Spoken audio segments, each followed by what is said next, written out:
Senhor, sobre nós com a tua misericórdia, Senhor. Aqui estamos, Deus, para bendizer o teu nome, cultuar, Senhor, a ti, Pai, o Deus poderoso, a majestade santa, aquele que merece glória e honra, Deus. Nós pedimos que o Senhor derrame, Senhor, sobre nós o teu Espírito, assim como em tempos de Pentecostes, Deus.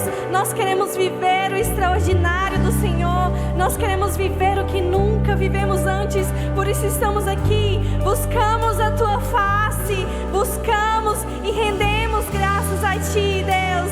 Rendemos graças a ti, Deus, por quem tu és, pela tua bondade, Deus.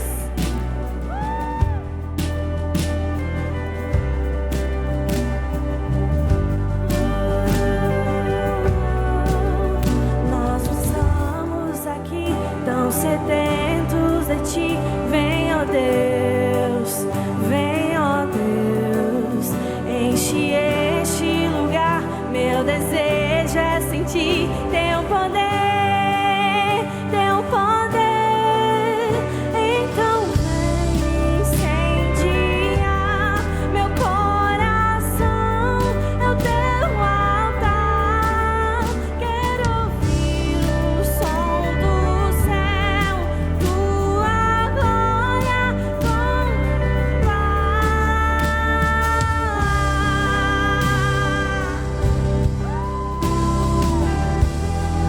Nós queremos ver a tua glória, contemplar a tua face, Deus.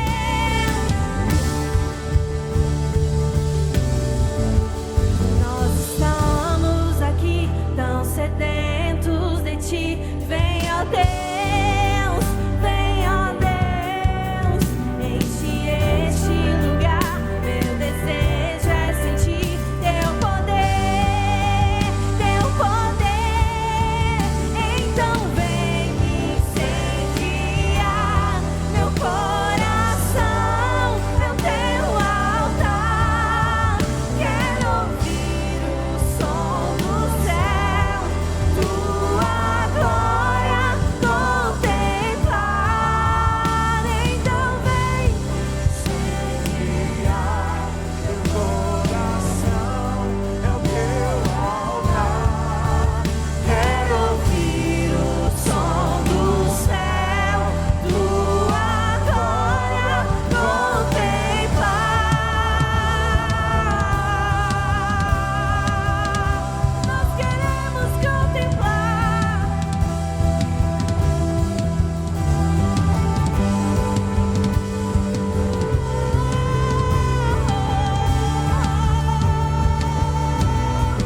Te damos honra,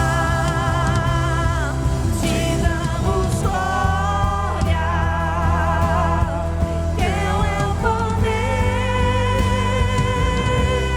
para sempre, amém. É que as suas mãos te dê honra, Senhor. Te damos glória, teu é o poder, pra sempre, amém. Te damos honra, te damos honra, te damos glória, teu é o poder, pra sempre, amém. Então vem incendiar meu coração, É o teu altar. Quero ouvir o som do céu, tua glória contemplar.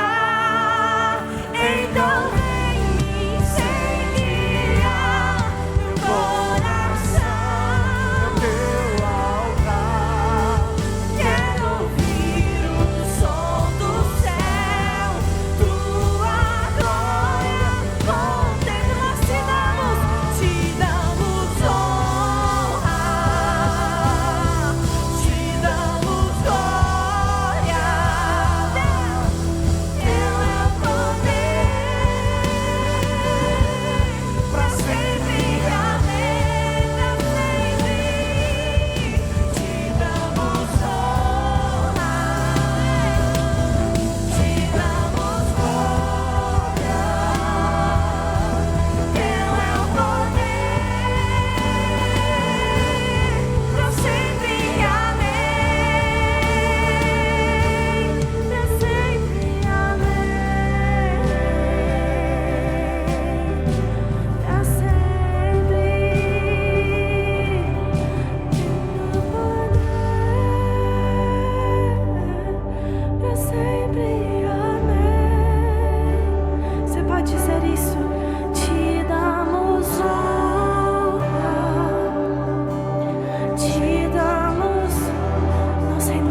Nós rendemos graças, nós rendemos honra e glória ao Senhor que é digno.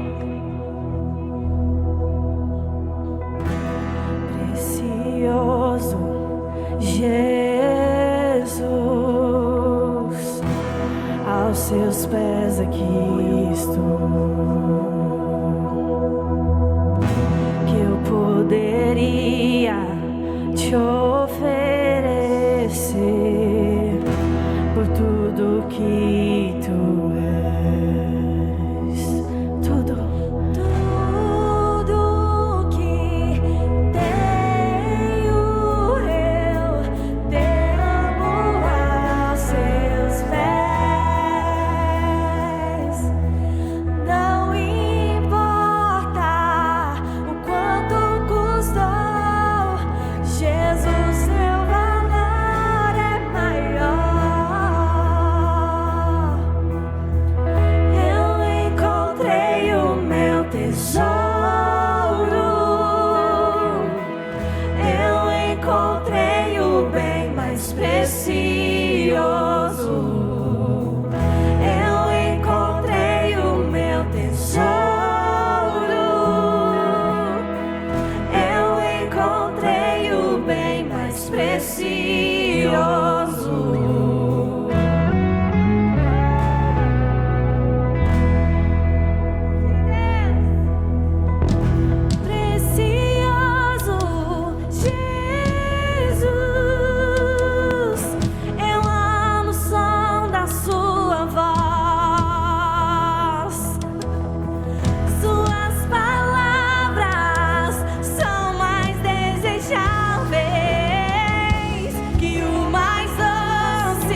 nada que se compare à tua presença, Deus. Você pode levantar as suas mãos e dizer: eu encontrei o Senhor. Eu sou grata porque eu encontrei aquilo que mais vale, aquilo que é mais precioso para mim, Deus. É o Senhor. É o Senhor.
Aplauda o nome do Senhor Jesus, se você deseja a glória dEle, a presença dEle. Glória a Deus. Paz do Senhor, meus irmãos. Que alegria estarmos em mais um culto de celebração ao Senhor. Já quero convidar você para abrir a sua Bíblia no segundo livro de Samuel, capítulo 6. Hoje nós estamos fora de série em relação aos temas tão poderosos que estamos sendo ministrados, né? Mas hoje o pastor deixou-nos à vontade para escutar o Espírito Santo. Sempre ouvimos o Espírito Santo com as séries muito poderosas. Eu quero conversar com você um pouco sobre valorizando a presença de Deus. E o texto é 2 Samuel capítulo 6. Eu gostaria de expor o capítulo 6 inteiro com vocês, mas me chama a atenção, pelo menos uma leitura introdutória, o verso 17, 2 Samuel capítulo 6, verso 17. Eles trouxeram a arca do Senhor e a colocaram na tenda que Davi lhe havia preparado. E Davi ofereceu holocaustos e sacrifícios de comunhão perante o Senhor. Amém? Feche seus olhos, vamos falar com Deus. Senhor, muito obrigado por reunir os seus filhos à mesa mais uma vez. Oro para que a tua presença aqui que será anunciada seja também desejada por nós. mais do que conhecimento bíblico, queremos uma palavra que mude as nossas vidas, que aumente a nossa sede por Ti, que faça-nos arder, derramar-nos na Tua presença, o nosso maior tesouro. Desejamos muito ser instruídos diante dessa poderosa palavra. Assim eu oro no nome de Jesus. Você concorda? Pode dizer amém? Pode tomar o seu assento. Antes de iniciar, eu sei que o pastor Romeu há de fazer às vezes das felicitações, mas há duas pessoas que estão dentro do meu coração e eu queria, de minha parte, parabenizá-los, pastor Jefferson e pastora Leandra. Hoje é o aniversário de vocês, né? Vocês são muito especiais à nossa igreja, à minha família. A minha esposa tem assim 3 pessoas muito próximas dela, né, que eu autorizo a viajar assim. A gente não deve deixar a esposa da gente viajar com qualquer tipo de pessoa, né? Mas a esposa do Jefferson e a pastora Leandra já carregou minha esposa até para o estado do Maracanã, lá no Rio de Janeiro. Você acredita? Eu não sei. Vamos ver como é que vai ser as regras daqui para frente, né? Se vai manter, não vai mais. Pastora Leandra, parabéns, que Deus te abençoe muito. Essa igreja te ama, te falei aí pessoalmente, nós amamos você. Sabemos que Deus tem trago muita alegria para os seus dias e desejamos que esse novo tempo seja melhor do que todos que você já viveu até hoje, tá bom? Vamos aplaudir esses 2 grandes servos de Deus, servas de Deus. Obrigado a vocês. Meus irmãos, o texto que eu acabei de ler está dentro de um capítulo muito curioso na Bíblia, que é um texto que narra o dia em que Davi decidiu trazer a Jerusalém a Arca de Deus, a Arca da Aliança. Eu não sei se você sabe o que era a Arca da Aliança, mas ela foi estabelecida na época em que Moisés estava com o povo de Deus durante o deserto. Deus disse a Moisés para construir a arca, e ela ficava num lugar muito especial, que era o Santo dos Santos. Essa arca simbolizava a presença de Deus, era um lugar de muita reverência. No Antigo Testamento, uma vez ao ano, o sumo sacerdote entrava no Santo dos Santos e ali ele oferecia um sacrifício a Deus. A Arca da Aliança era um símbolo muito palpável da presença de Deus. A história da Arca da Aliança é muito interessante, pois quando o povo de Israel, após o período em que toda a Canaã é conquistada, no tempo dos juízes, mais especificamente no tempo de Eli, essa nação, ela é atacada pelos filisteus, e essa arca de Deus, que era o símbolo da presença de Deus e que guardava ali dentro elementos muito preciosos, como a vara de Arão, uma amostra do maná que caíra do céu. Agora, essa arca, ela é levada pelos filisteus, e os filisteus colocam ela dentro de um templo do deus deles, que era conhecido como Dagon.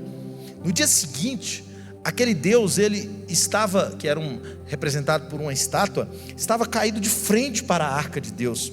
Então os filisteus levantam aquela estátua, e no outro dia, quando começa o dia, Diogo, a arca de novo está caída, só que com detalhe, agora está sem a cabeça e sem os braços. Os filisteus ficaram assustados com aquilo e decidiram levá-la para a cidade de Asdod. E lá em 2 Samuel capítulo 5, depois você pode ler esse capítulo na sua casa, é uma história de muita chacina dentro de uma terra de pagãos, de pessoas que não conheciam a Deus. Lá em Asdod, novamente havia uma praga entre os habitantes, porque eles estavam possuindo ilegitimamente algo sagrado e reverenciado por Deus. Então, uma grande parte dos homens morreram por tumores, como uma forma de castigo divino por estarem possuindo a arca de Deus. Então eles tiraram ela e mandaram para Gate. E lá na cidade de Gate, novamente eles foram atingidos por pragas e um grande pânico e mortes. 1 Samuel capítulo 5 verso 9 narra isso. Então eles foram quicando com ela para outros lugares. A levaram para Ecrom, e lá os habitantes já assustaram, né? Essa maldição está vindo contra nós, e temendo a mesma calamidade. E lá em Ecrom houve uma praga e uma invasão de ratos, trouxe uma devastação. E é interessante que a história narrada no primeiro livro de Samuel ainda continua dizendo que depois de muita aflição eles devolvem essa arca para o povo de Deus. Eles não se sentiam, e todo mundo que chegava perto, o que antes era um símbolo da presença de Deus, o que antes era símbolo do favor de Deus, agora é algo rejeitado, é algo temido. E essa arca passa 20 longos anos em Bet-Semes, na casa de um homem chamado Abinadab. E esse Abinadab tinha 2 filhos, Uzá e Aiô. E é interessante que quando Davi assume o trono de Israel, primeiro ato de governo dele é reunir toda a comunidade de Israel. E o primeiro desejo dele é: onde está a arca de Deus? Eu preciso da arca de Deus. E ele então deseja trazer a presença de Deus para Jerusalém. Não havia mais um tabernáculo. Nós sabemos que o desejo dele era construir um templo para o Senhor e colocar dentro desse templo a arca de Deus. Ele, no final da história, a gente vai saber que ele não foi autorizado por Deus a construir esse templo, mas ele comprou o terreno onde o templo foi construído e custeou talvez aí 80%, 90% de tudo que foi usado para fazer esse glorioso templo que o seu filho Salomão finalmente construiu. Mas voltando ao momento em que essa arca do Senhor estava na casa de Abinadab, então Abinadab recebe a notícia de que o rei quer a arca. E mais que depressa, eles fazem todos os preparativos e promovem uma grande festa. Eu queria que você, junto comigo, voltasse à leitura do texto. O texto é muito rico. Se a mídia tiver alguém puder me ajudar, o capítulo 6 do segundo livro de Samuel, o verso 2 começa dizendo que o verso 1, que Davi reuniu os melhores guerreiros de Israel. Põe na tela, por favor. 30 mil, segundo Samuel, capítulo 6, verso 1. 30 mil homens, guerreiros de batalha, que estavam em guerra, agora se reúnem para trazer, pastor Leonai, a arca do Senhor. E eles, segundo Samuel, capítulo 6, verso 2. 6, verso 2. E nós vamos continuando lendo a partir daqui. E Davi e todos que acompanhavam foram em Judá buscar a arca de Deus, a arca sobre a qual é invocado o nome do Senhor dos Exércitos, que tem o seu trono entre os querubins acima dela. Verso 3 diz que eles puseram a arca de Deus num carroção novo e a levaram da casa de Abinadab na colina. E Uzá e Aiô, filhos de Abinadab, conduziam o carroção com a arca de Deus, e Aiô andava na frente dela. E Davi e todos os israelitas iam cantando e dançando perante o Senhor, ao som de todo tipo de instrumento de pinho, harpas, liras, tamborins, chocalhos, símbolos. E quando eles chegaram à eira de Nacon, a Bíblia diz que Uzá esticou o braço e segurou a arca de Deus, porque os bois haviam tropeçado. E a ira do Senhor acendeu contra Uzá por seu ato de irreverência. Por isso Deus o feriu, e ele morreu ali mesmo, ao lado da arca de Deus. Meu Deus, eu comecei falando para você de tantos desastres na vida de cidades, pastor Rodrigo, de pessoas que a presença de Deus estava causando maldição. E agora Abinadab, que não era levita, que teve a arca de Deus na sua casa, no dia de levar essa arca a Jerusalém, os seus 2 filhos morrem. E ao morrerem, eu fico pensando na dor dessa mãe. O que aconteceu de errado aqui? E o que isso tem a nos ensinar? Nós hoje que sabemos o quão importante é para nós a presença de Deus, sabemos que nada na nossa vida é mais importante do que Deus. E a primeira pergunta que eu me faço diante desse texto é: por que Davi queria tanto a arca de Deus em Jerusalém? Pastora Valéria, por que ele queria esse objeto sagrado lá na capital federal? E a única resposta que me vem à mente é porque trono sem glória não tem valor. Diga comigo: trono sem glória não tem valor. Diga para o seu irmão: nenhuma conquista sem a presença de Deus tem valor. Davi sabia disso. Saul, o seu antecessor, não se importava com ela, mas esse homem, ele queria por tudo a presença de Deus. Mas esse capítulo nos ensina que a presença de Deus não é alcançada de qualquer maneira, de qualquer forma. esse texto nos ensina que há um preceito, há um princípio para que Deus entre na minha casa, para que Deus assuma o governo da minha cidade. É bonito eu desejar a presença de Deus, e esse é talvez o passo mais importante que eu e você precisamos ter. Mas o que me impressiona, e o livro das Crônicas, que foi escrito por um sacerdote, Esdras, ele narra em 3 capítulos o que Samuel narra, o livro de Samuel narra em apenas 1, e ele traz um pouco mais de detalhes da história. E aí eu gosto de estudar as histórias bíblicas, pois elas ensinam preciosas lições. E uma das coisas que eu percebo aqui é que Davi, ele consulta todo mundo, menos Deus. Por isso que deu errado, porque 1 tonelada de boa intenção não vale nada se não tiver obediência ao que Deus falou. Não adianta ter boa intenção e muita desobediência. E o que eu olho para esse texto é que Davi e os seus homens imitam os filisteus, pois quando eles carregavam a arca de uma cidade para outra, eles usavam carros de bois. E eu aprendo aqui que é um tropeço imitarmos as estratégias do mundo para trazer a presença de Deus. Eu vou repetir, é um tropeço imitarmos as estratégias do mundo para trazer a presença de Deus. Há um ditado popular que diz que muitos caminhos levam a Roma e muitos caminhos levam a Deus. Não, a presença de Deus, a glória de Deus, existe um caminho para ela, um processo para ela. Por isso nós aprendemos diante desse texto que Davi, ele seguiu um costume sem a orientação do Senhor. Ele teve a aprovação de todos os homens de Israel, mas não teve a aprovação de Deus.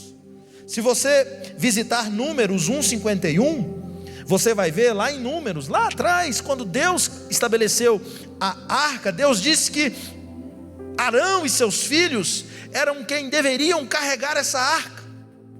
Então havia uma orientação, ela não podia ser carregada em um carro de bois. Existia um princípio. Da mesma forma, Números 4:20, haviam vários textos. Então, diante dessa tragédia que acontece aqui, meus irmãos, o verso 8 nos conta que Davi ficou contrariado. Davi ficou aborrecido, porque o Senhor, em sua ira, havia fulminado Uzá, e ele teve medo.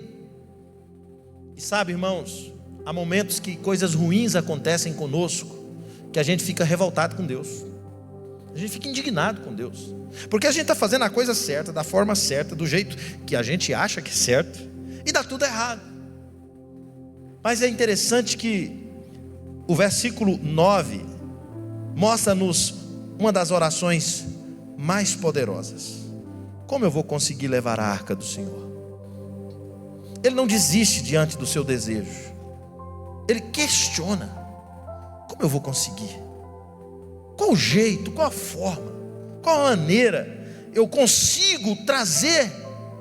E o verso 10 diz que ele por um tempo desistiu de trazer essa arca para a cidade de Davi, para Jerusalém. Mas ele já começa a acertar, pois ao invés de levar para Jerusalém, ele manda para a casa de um levita, a casa de Obed-edom. E lá na casa de Obed-edom, verso 11, a arca do Senhor ficou 3 meses. E o texto diz que o Senhor o abençoou a ele e a toda a sua casa. 3 meses valeu mais que 20 anos. Eu conheço pessoas que se convertem e em 3 meses recebem mais favor e bênção de Deus do que outras em 20 anos de fé. Pois o favor de Deus não é medido pelo seu tempo de vida com Deus, de fé, de igreja, de religião, não, mas pelo valor que você dá à presença dEle, pela entrega que você tem diante dEle, O texto não conta muita coisa para nós, o que aconteceu dentro de 3 meses nessa família. Mas o que nós lemos após esse texto é que a família de Obed-Edom se tornou uma das principais responsáveis pelo zelo de toda a casa de Deus, na tenda do Senhor. Eles amavam, eles eram zelosos pela presença de Deus. Lá ninguém foi morto, ninguém foi cometido de praga. Pelo contrário, o que antes era maldição para muita gente, agora se torna bênção para eles. E eu venho aqui como autoridade de Deus para dizer para você que Deus não quer te prejudicar, Deus não quer te matar, Deus não quer te amaldiçoar. Esse púlpito não é lugar de decretar sobre a sua vida nenhum tipo de desgraça. A igreja não é uma pedra de tropeço na sua vida. A presença de Deus não é para te empobrecer. Deus não quer te destruir por meio de uma provação. A presença de Deus, o favor de Deus, a graça de Deus sobre a sua vida, ela tem a capacidade de prosperar o seu caminho, prosperar a sua família e aqueles que estão ao redor de você. Tudo depende da forma como você lida com ela. Para uns ela se tornou bênção, para outros maldição.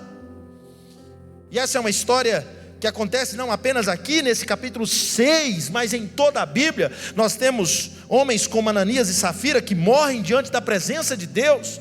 Nós temos outros homens, se você estudar a Bíblia lá em Jericó, como Acã, que se apossua, se agiganta diante das coisas sagradas, e ele também é ferido pelo Senhor. Nadab e Abiú, que também olharam para essa arca lá no deserto, foram feridos. Então a gente percebe que quando eu não lido com o sagrado da forma como o sagrado merece ser reverenciado, isso se torna uma pedra de tropeço na minha vida.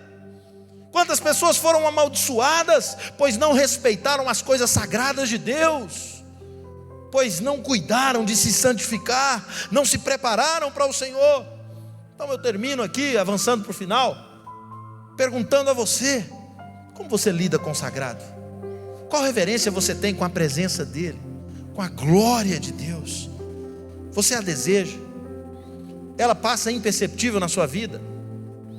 Porque por 20 anos a presença de Deus não fez diferença nenhuma na casa de Abinadab, e no final trouxe morte. Tem muita gente que a presença de Deus por muito tempo na vida dele não mudou ninguém. A casa é do mesmo jeito, os filhos são do mesmo jeito, terminam mortos. Porque embora existisse igreja, não havia culto. Embora existisse igreja, não havia culto. Porque a gente vai para a igreja, mas nem sempre a gente vai ao culto. Porque nem sempre a gente encontra pessoas, mas nem sempre encontra Deus. E aqui eu venho falar com você: ame a presença de Deus.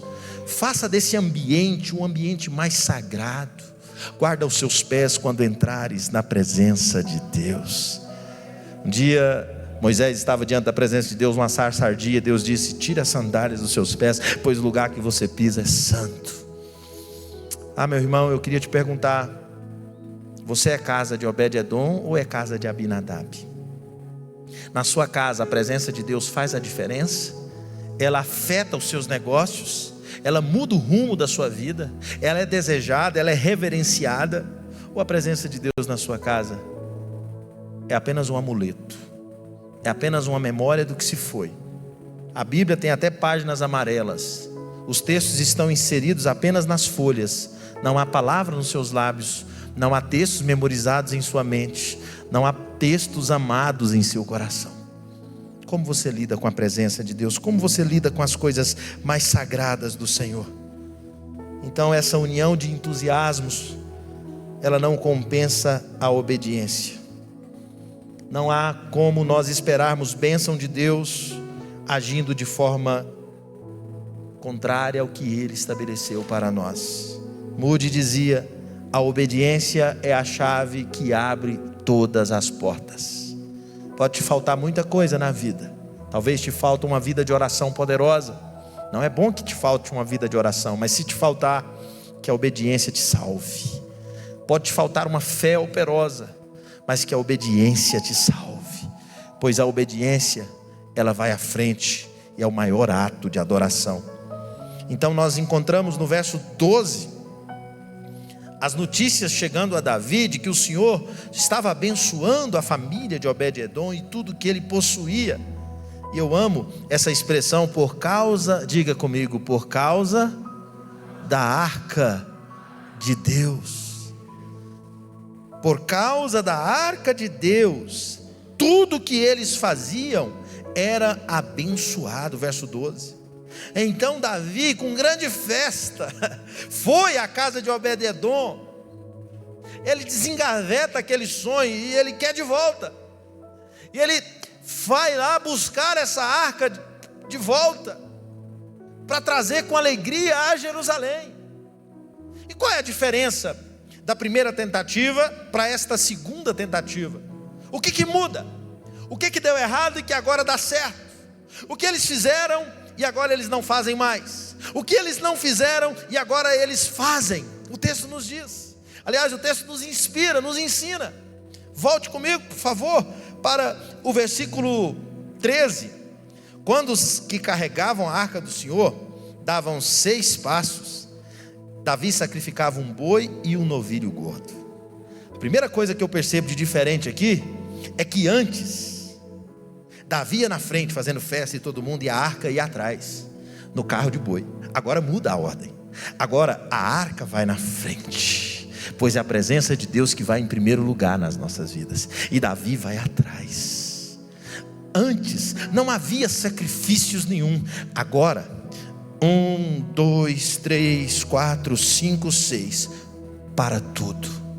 Vamos imolar o sacrifício de um boi e também de um novilho, de um bezerro. Mais 6 passos, para tudo de novo. Mais um sacrifício. Levavam 15 quilômetros. 15 quilômetros entre a casa de Obed-edom e Jerusalém. Os estudiosos calculam que foram mortos cerca de 3.500 bois. Um GPS de sangue, uma rota, além dos jumentos, dos novilhos. Sabe o que Davi estava fazendo? Ele estava entendendo que a presença de Deus, isso já era uma figura, somente é atraída quando há sacrifícios. E o que me impressiona é que para a glória de Deus entrar em Jerusalém foi necessário sacrifício.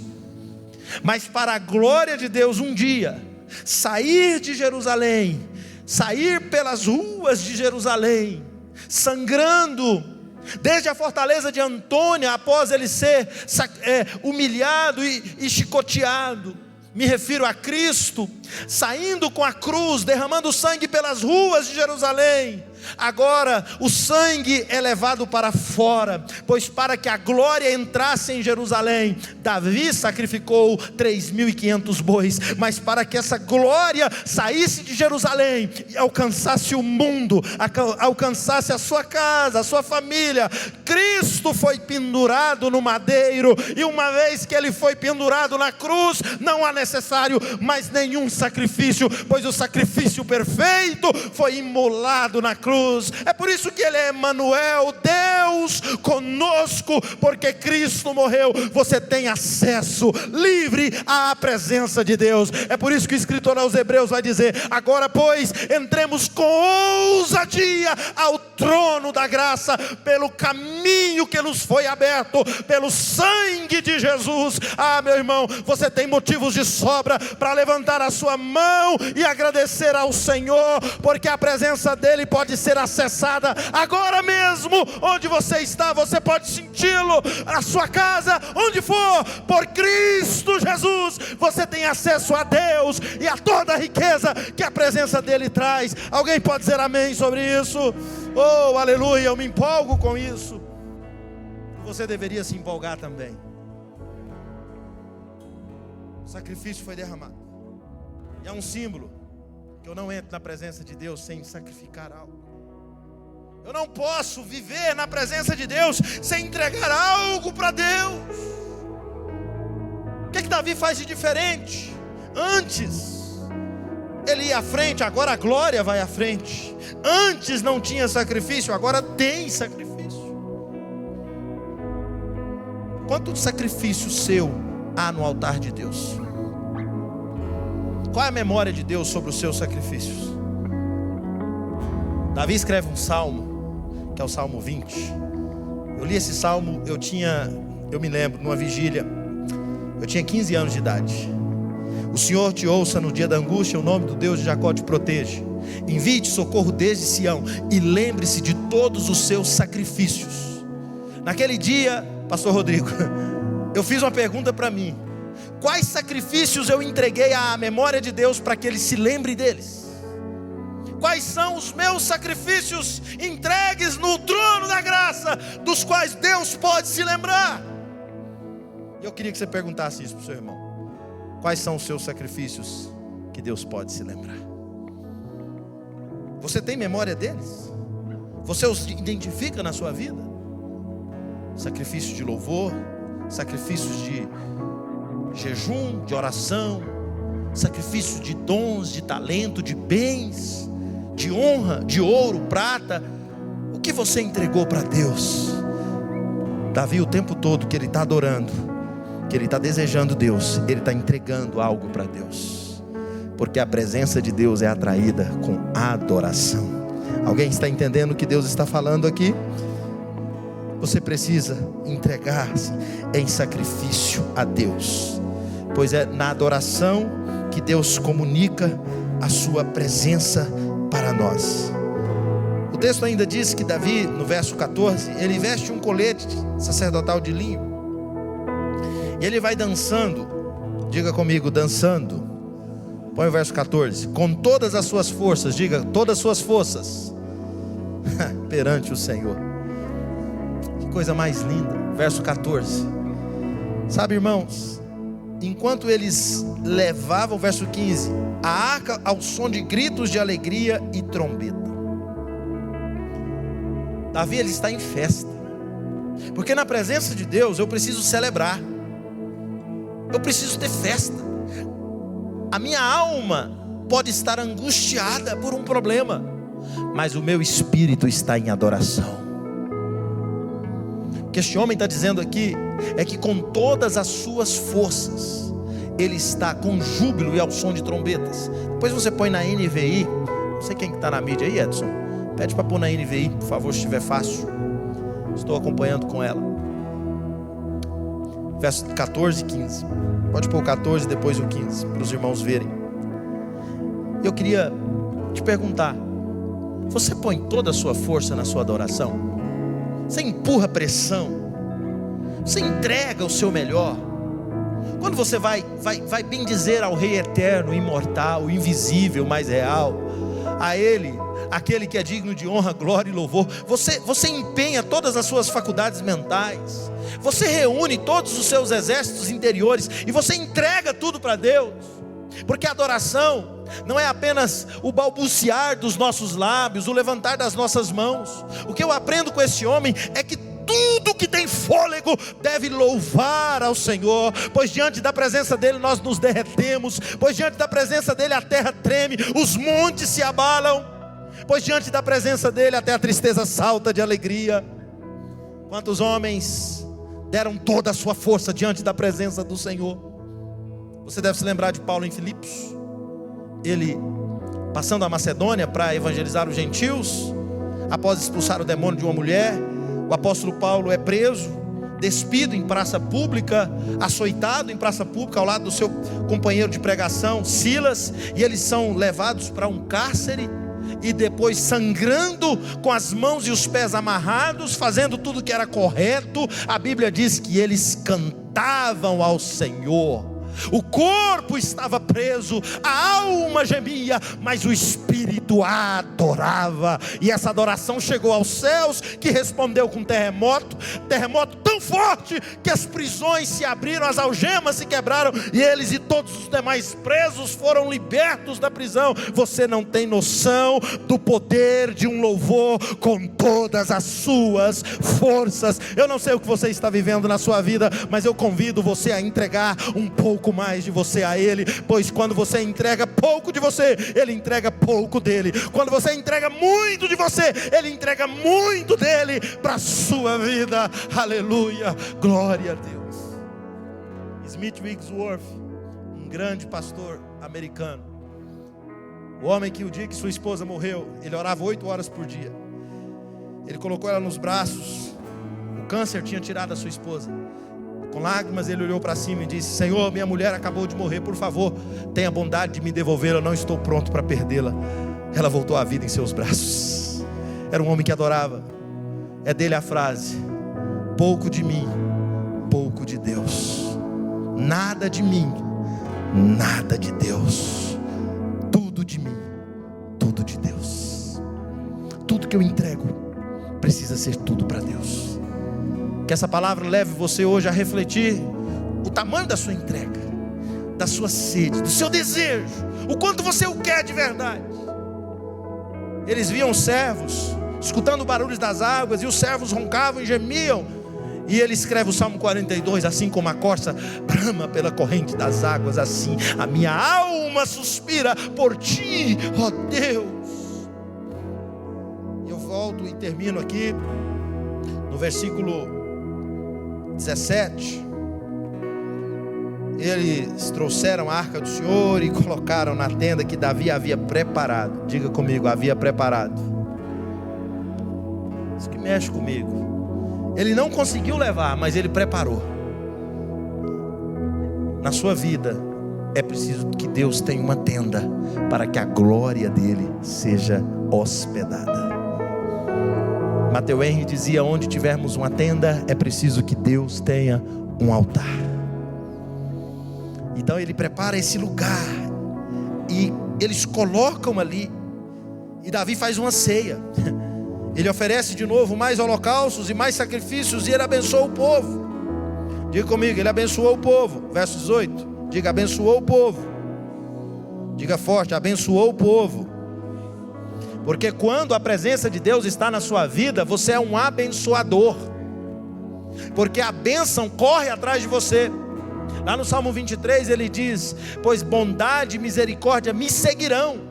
O original é me perseguirão. Não é você correndo atrás da bênção, é a bênção correndo atrás de você. É onde você chega, o que você põe a mão dá certo. As coisas travadas destravam. O que era treva vira luz, porque a presença de Deus abençoa tudo que você toca, o lugar que você pisa, aonde você estende a sua mão, o bairro onde você mora, a rua, o comércio onde você está instalado, a sua casa, a sua família. A presença de Deus te legitima a abençoar a cidade, a abençoar o povo, e esse é o papel da Igreja Esperança. Nós temos a presença dele para abençoar essa cidade, esse estado e esse país. Deus está nos levantando para esse propósito. Una-se a esse sonho, atraia a presença dele. É tudo que nós precisamos, pois é ela que nos legitima para abençoarmos no nome do Senhor. Aleluia. E o verso 19, ele dá uma ceia para o povo, ele dá bolo, ele serve. O texto diz rosca. Se você visitar os originais, você vai ver que ele prepara os elementos da ceia, antes da ceia ali. E é triste que ele volta para casa depois de toda a festa, e ele participa de todo esse culto, e a mulher dele não está do lado dele. Eu acho que eu termino aqui. Sabe o que acontece? Quando ele chega em casa, para não pôr palavras no texto, eu prefiro ler para você, verso 20. Voltando Davi para casa, para abençoar agora a sua família. Ele tinha feito o culto lá na cidade, a festa, os sacrifícios, a ceia. Agora ele vai para casa. Eu vou abençoar o povo, eu vou abençoar a minha família. A mulher dele, Mical, diga Mical, era filha de quem? Você lembra quem era Saul? O rei antecessor. Então ele era genro do rei. O rei já era falecido. A Mical, ela sai ao encontro dele. E olha a provocação dessa mulher. Como o rei de Israel se destacou hoje. Como diz as minhas tias lá do Cocalim, estava aparecido, estava exibido diante das mulheres hoje. Estava aparecidinho, né? Como ele estava assim para frente. Como ele se exibiu, despindo-se sem pudor diante das escravas dos seus servos, como um homem vulgar. Meu Deus, Que balde de água fria. Ele chega no calor da festa, na empolgação. E agora ele recebe uma grande humilhação da sua esposa. As roupas que ele usava, de acordo com crônicas, eram roupas reais. Não havia imoralidade nenhuma no seu vestir. Ela humilha as mulheres, chamando-as de escravas. E essa mulher, ela não trata ele como meu marido. Ela o chama na terceira pessoa como rei de Israel. O texto não fala que era esposa, era filha de Saul. A gente já vê o distanciamento. E olha que triste o verso 21. Mas Davi disse a Mical: foi perante o Senhor que eu dancei, perante aquele que me escolheu. E deixa eu te falar uma coisa, Mical. Me escolheu no lugar do seu pai e de toda a casa do seu pai. Quando Deus me designou príncipe sobre o povo do Senhor, Israel. Aleluia. Foi por isso, Mical, que eu celebrei diante do Senhor. E agora, como que se ele dissesse assim: fique sabendo que só está começando, a festa só começou. Pois veja o verso 22.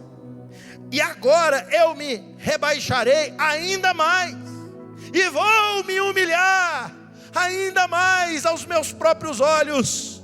Contudo serei honrado por essas escravas que você mencionou. E o verso 23, o capítulo termina assim: e até o dia de sua morte, Mical, filha de Saul, jamais teve filhos.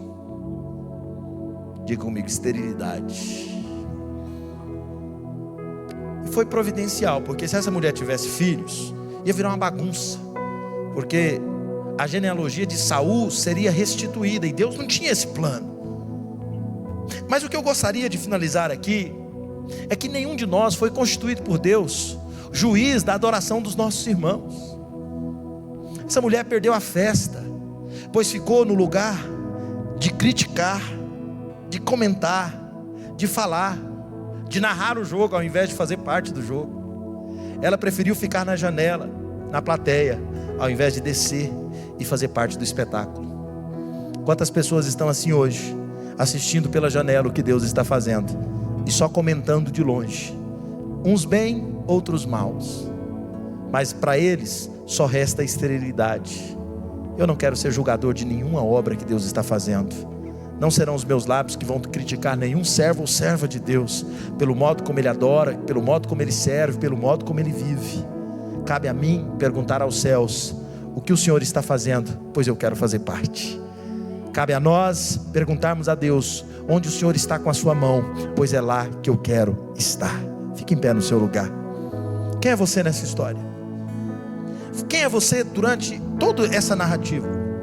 Você é Abinadab, o pai que perde os filhos diante da presença de Deus? Você é Uzá, aquele que morre diante da presença de Deus com boas intenções, mas perde a vida por não entender o princípio, por não ter conhecimento? O profeta Oséias disse: o meu povo pereceu porque faltou conhecimento. Conhecimento te joga no mundo da ignorância, e o mundo da ignorância é a maior tragédia de um homem. Ele não saber o que Deus quer. O que Deus quer está escrito na palavra dele. Esse é o lugar onde ele ordena a bênção e a vida, a instrução para a sua casa. O salmista diz: lâmpada para os meus pés é a tua palavra e luz para o meu caminho. Esse é o lugar de você educar a sua casa, educar a sua família. Essa é a maior palavra que pode iluminar a sua mente. Não saia da presença do Senhor por nada. Uzá saiu. Quem é você nessa história? Você é Davi, aquele que mesmo errando tenta acertar, aquele que ama a glória de Deus, que celebra a presença de Deus, que se empolga com o que Deus está fazendo, que quer mais, que sonha, que deseja fazer, que deseja realizar? Ou você é Mical, aquele que só vê de longe, que não sente nada, que não percebe nada, cujos lábios apenas se emprestam a crítica, a diminuir, a falar mal, a maldizer? Queria orar com você nesse momento. pois a presença de Deus está te esperando. Quantos aqui querem um pouco mais de Deus na sua casa, na sua vida, nos seus negócios, na sua família? Senhor, diante dessas mãos levantadas, eu oro para que haja dentro de nós instrução celestial. Queremos a tua presença mais do que qualquer outra coisa. Trono sem a presença do Senhor é um lugar vazio. Quando Davi pecou, a única coisa que ele pediu foi a tua presença. Ele disse no Salmo 51: não retires de mim o teu espírito, não afaste de mim a tua presença, ó Deus. Um homem sem a presença de Deus é um homem cheio de trevas. Senhor, não existe nada mais sagrado, bendito e precioso do que o Senhor conosco. É melhor estar na presença do Senhor do que em 1000 outros lugares. A nossa oração é a oração de Moisés: não nos faça sair desse lugar se o Senhor, se a sua presença não for conosco. Que sejamos inspirados, impressionados, vislumbrados por essa presença. Que ela se manifeste na madrugada, que ela se manifeste no nosso carro, que ela se manifeste no caminho da fazenda, que ela se manifeste no caminho à empresa, que ela se manifeste no acordar, no deitar.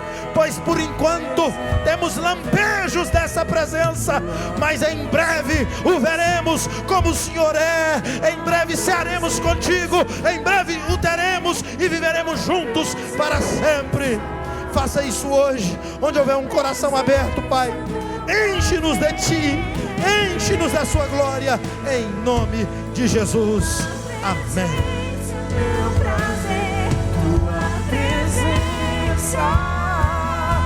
Tua presença, no Santo dos Santos, a fumaça me enconde, só teus olhos me veem, debaixo de tuas asas, é o meu abrigo, meu lugar secreto, só tua graça me dá. Tua presença é meu prazer, no Santo dos Santos, a fumaça me esconde, só teus olhos me veem, debaixo de tuas asas, é o meu abrigo, meu lugar secreto, só tua graça me presença é o meu prazer. Amém? Você pode glorificar a Jesus, você pode aplaudir Jesus. Palavra poderosa. Com certeza você sentiu, você entendeu e você aceita esta palavra. O que você pode fazer para que a sua vida seja abençoada por Deus ainda mais? Uma delas eu quero te dar a oportunidade agora para manifestar a sua generosidade, a sua contribuição, a sua fidelidade do seu dízimo e a sua espontaneidade nas suas ofertas. Quero lhe dar esta oportunidade. Davi fez. Nós podemos fazer também, com que a glória de Deus se manifeste em nós, com a nossa fidelidade. E você pode usar aí o QR Code, a conta bancária, ou a máquina de cartão, ou trazer a sua oferta. Vamos fazer isso agora. Logo em seguida que você ofertar, você pode assentar. Santos, a fumaça me esconde, só teus olhos me veem. Debaixo de tuas asas é o meu abrigo, meu lugar secreto, só tua graça me basta, e tua presença é o meu prazer. Amém. Esteja à vontade, assente um instante. Caminhamos para o final dessa nossa celebração. Com gratidão a Deus pela sua vida aqui presente. Nós não tivemos a transmissão, tivemos problema, mas queremos agradecer você que está aqui presente. Senhor Renato, obrigado pela presença, toda a igreja. Muito obrigado, Jerry, pela sua honrosa presença conosco. Deus continue te agraciando. Sempre bem-vindo, tá? Prazer para nós. Estarei ao lado da pastora Leandra. Quero aqui transmitir alguns avisos rapidinho. Sexta-feira nós temos o momento da acolhida para os recém-chegados na igreja, dos 90 ou um pouco mais dias para cá. Será um momento muito especial para receber oficialmente, conhecer melhor você que chegou nos últimos 90 dias. Se for mais um pouco, não é problema, mas não foi recebido, nós queremos ter esse momento festivo aqui com você. Na sequência, nós teremos um momento de oração, nós chamamos de vigília. A gente não vai até muito tarde, muita gente trabalha no sábado, então nós teremos um momento de oração. A igreja precisa orar. Eu convido você para vir orar comigo. Como hoje eu agradeço aqueles que puderam estar jejuando. Eu sei que alguns, entre tantos, puderam estar me acompanhando no jejum, na dedicação ao Senhor deste dia, em favor da igreja. Sexta-feira, a oração em favor da igreja. Quando falamos igreja, é as famílias, é você individualmente. Se você não tem ninguém da sua família, mas nós queremos abençoar a sua vida. E crendo que Deus pode fazer milagres na vida pessoal, na vida familiar, na vida ministerial, na igreja como um todo e na nossa construção. Nós não podemos deixar de falar que cremos em milagre, pois até aqui o que tem sido visto e feito é milagre da parte de Deus para conosco. Sábado, o Ministério da Melhor Idade, pastor Reginaldo, pastora Raquel, está com uma programação bem sugestiva. Está ali o pastor Reginaldo, para os nossos irmãos da melhor idade, 60 mais. Você vem tomar o café, 8 da manhã, e vamos ter alguma atividade bem envolvente, ministração da palavra, louvores, e quando for lá por volta do meio-dia, terá a conclusão com um almoço que será oferecido, um almoço delicioso para todos que estiverem aqui presentes na manhã de sábado. Nós temos para domingo, como vocês conhecem, só para relembrar, domingo é o dia da ceia, nos 3 horários, 10, 17 e 19. Não falte, venham estar presentes, pois é o dia especial, a ceia do Senhor. E o Ministério de Adoração, Louvor da nossa igreja, vai preparar um almoço domingo, para você participar de forma que vai ajudar o Ministério de Louvor no seu empenho, na sua dedicação. Está aí colocado para vocês verem.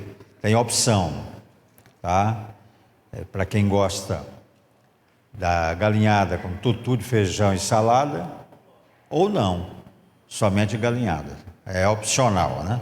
Então, o nosso Ministério de Louvor está promovendo isso e queremos apoiar no nome poderoso de Jesus. Quero aqui louvar a Deus pela vida da pastora Valéria Peters, nossa pastora, nossa vereadora, colaboradora na obra de Deus, que também é aniversariante. Nossos votos, né? É aniversariante segunda, então logo aqui. Mas hoje a pastora Leandra, essa mulher de Deus que todos conhecem, somos gratos a Deus pela sua vida, pelo seu carinho, sua dedicação, e hoje completando mais uma data da sua vida, junto de todos aqueles que estão à sua volta, que Deus continue te agraciando também de forma especial, nosso carinho. Ao Jefferson, falamos domingo, mas hoje é o dia, o dia oficial. Parabéns, Jefferson. Jefferson Gé, está pertinho aqui, meu Jefferson Ferreira, pelo seu aniversário no dia de hoje. E naturalmente tem mais gente, só porque a gente não lembra de todos, mas se tiver alguém aqui agora, ontem, hoje ou amanhã, dá um sinalzinho aí que a gente quer declarar a bênção de Deus. Gabriele foi ontem, né? Deus abençoe uma vez mais, desejamos felicidade no nome poderoso de Jesus. Mais alguém? Muito bem, vamos aplaudir com alegria esses nossos aniversariantes, desejando felicidade, tudo de bom. Nós queremos abençoar os irmãos que não estão presentes por razão de trabalho ou circunstância de saúde, ou que estejam no gozo de férias, viajando, né? Tem muita gente viajando e a gente quer abençoar. O pastor fica com vontade que os crentes estejam todos aqui, mas não pode prender o pessoal, tem que entender, né? Então tem muita gente viajando para os sítios, para as fazendas, para o interior, para o litoral, para fora do Brasil. Que Deus abençoe nossa família que está ausente por razão de estar aí viajando ou atendendo a alguma outra necessidade que se faz a gente reconhecer que declarando a bênção de Deus sobre todos. Alguns têm problema de saúde, fomos comunicados, mas declaramos aqui saúde no nome poderoso de Jesus. Inclusive o pastor Fábio, né? O pastor Fábio subiu aqui e não estava bem, né? Não sei se terminou, como é que está, né? Mas ele firme no combate para ministrar a palavra de Deus, e no nome de Jesus vai ficar tudo bem, né? Para a glória e honra do nome poderoso de Jesus. Então vamos terminar declarando aqui que a graça do Senhor Jesus, o amor de Deus nosso Pai, a comunhão e a consolação do Espírito Santo permaneça com todos, agora e sempre. Você pode dar um amém mais forte? Amém. Boa noite na paz do Senhor Jesus. Deus te abençoe.